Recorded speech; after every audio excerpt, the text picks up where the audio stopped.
9h12, vous avez 1000 fois raison d'être avec nous parce que je vous ai apporté des Bourbons. Non, Henri-Jean et Karine sont là. C'est un peu la cerise sur le plateau, c'est ce que je disais tout à l'heure. Henri-Jean pour une rencontre princière. Karine, vous en doutez, c'est pour une recette du bonheur. On parlera châtaigne. Oui, Henri-Jean qui a rendu visite à un couple princier.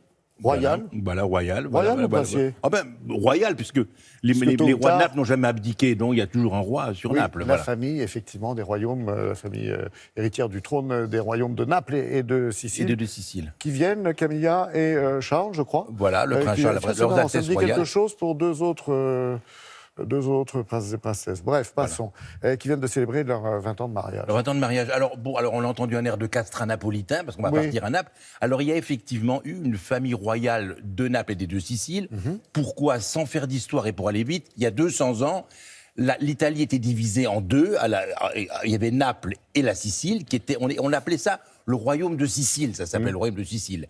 Et puis après, alors, il y a eu tout un tas de vicissitudes, si vous voulez, et il y a eu la Sicile insulaire, et puis la Sicile qui était l'État, je veux dire. Et on a réuni cette Sicile à l'État de Naples, et donc c'est devenu qu'un seul État, qu'on a appelé Naples, et les deux Siciles, d'où la raison des deux Siciles. Il y avait la Sicile insulaire et la Sicile territoire, si j'ose dire. Et après, en 1850, il y a eu la réunification de l'Italie, et donc c'est devenu un seul royaume, l'Italie. Donc le royaume de Naples n'existe plus.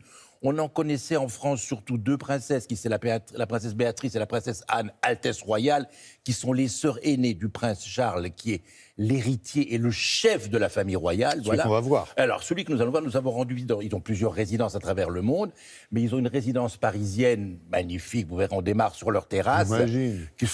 Et nous avons rendu visite à ce que s'appelle un couple royal qui célébrait en toute simplicité, sans protocole, donc leur matin de mariage. Nous y étions. Alors, je vous invite à rentrer à ma suite. Donc, vous rentrez à la cour de Naples. De somptuosité en avant. Allez, en avant.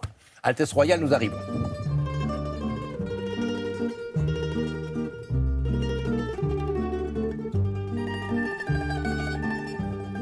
Nous nous trouvons actuellement dans mon bureau parisien. Je suis d'ailleurs entouré par tous mes ancêtres. Il y a tous les rois de France. Hugues Capet, Saint-Louis, Henri IV, Louis XIII, Louis XIV. Et d'ailleurs, c'est un petit-fils de Louis XIV, qui est Philippe V d'Espagne. Il va régner sur l'Espagne. Philippe mariera Elisabeth Farnèse, qui est une grande famille de Parme. Ils auront des enfants, et dont un qui s'appelle Charles. Il ira à la conquête du royaume de Naples et des deux Siciles. Donc c'est mon ancêtre direct. Aucun de mes ancêtres n'a abdiqué. Et donc, certains Italiens du Sud me considèrent, comme ils considéraient mon père avant, roi de Naples et de Sicile. Nos rapports avec les autres monarchies sont bons, évidemment plus proches avec certaines, comme Monaco, comme la Belgique, le Danemark. Évidemment l'Espagne, parce que nous sommes d'ailleurs cousins proches.